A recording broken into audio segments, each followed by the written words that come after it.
Okay, first example. Well, I guess we just did the first example.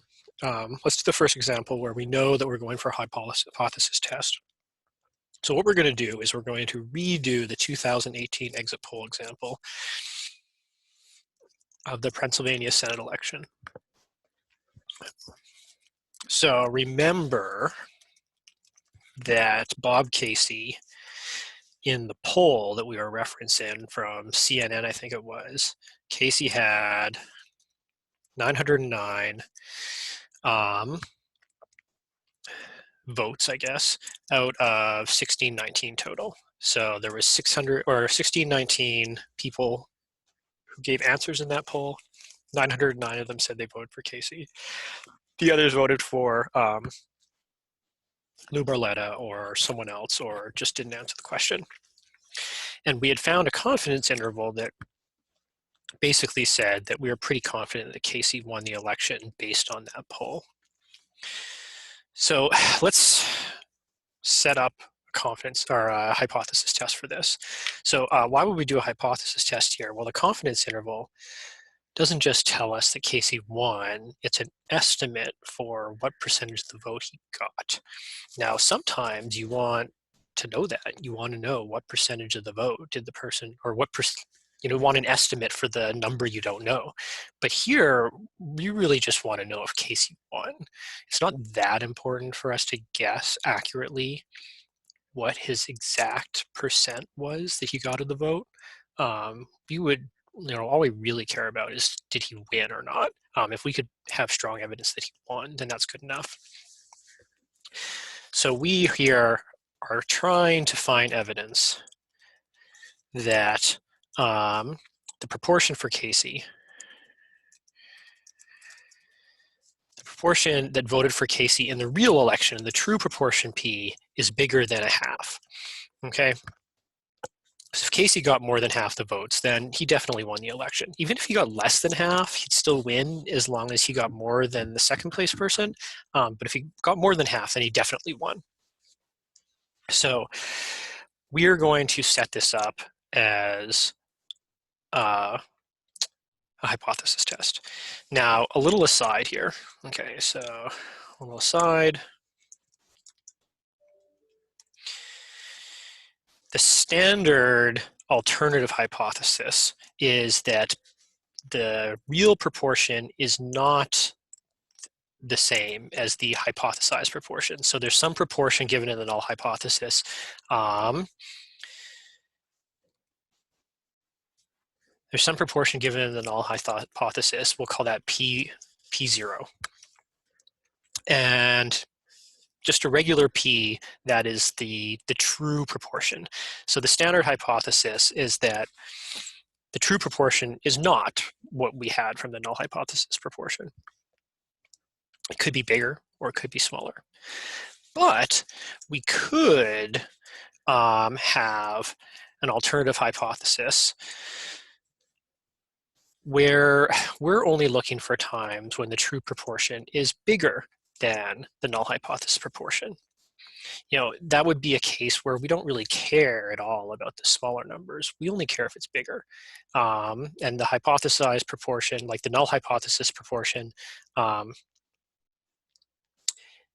maybe it's right, maybe it's wrong. If it's higher than it should be, that's still not what we're looking for. The only thing we want to find evidence for is that the real proportion is bigger than that hypothesized proportion. So we could do it that way. That's less common. The standard is to just find something different. That's what we're going to be doing almost all the time. We could also do less than. If for some reason that was appropriate for the particular example we were looking at. And I'll try to give us an example where we do less than at some point. Okay, but just to give you an idea of why you might want to do less than,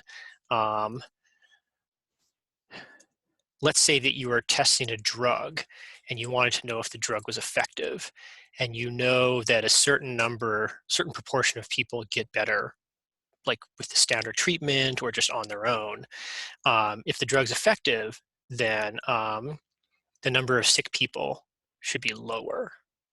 Okay, so the number of people who like have problems with no treatment at all, that could be your null hypothesis. The number of people who have problems when they're on the drug should be a lower proportion. And so, so we could say, what is the proportion of people when they're on the drug? We want that to be lower than the benchmark, which is what happens when there's no drug. So that would be an example where you only care about lower, because if it's higher, that means the drug's actually causing extra problems and it's worthless to you. Okay, so in this case, we only care about looking for the true proportion being bigger than 0.5. If it's less than 0.5, Casey maybe won, like by a little bit, maybe he lost, but we're focusing on, did Casey win the election here? And so finding finding evidence that the proportion who voted for Casey is not exactly 0.5, that it's bigger or smaller, that's no use to us. We want evidence that he won, if such evidence exists, so we only care about the one side, the greater side. Okay, so what is our null hypothesis going to be if our alternative hypothesis? So with this Casey example, we're going to use an alternative hypothesis of p greater than 0.5. So what's our null hypothesis in that case? Well, it's sort of the other stuff, the complement. So it's p less than or equal to 0.5. Now, before I said that the null hypothesis is sort of like, or what did I call it up here? It's the default assumption. We want to check if this is true. And I mean, most of the time that is the case, that we want to sort of compare things to the default. But with this election one, I guess like it's not so much that 0.5 is a default, it's just a dividing line between winning and losing. So we set that as our null hypothesis line. And the less than or equal there is there just because the null hypothesis should include the stuff that's not in the alternative hypothesis. Okay, so how are we going to work this out? We're going to use Minitab. Okay, we're going to use software to do it for us. So let me flip over to Minitab and we'll see how to do this. Actually, I'll do it in Minitab in a separate video because this has been going on for a while.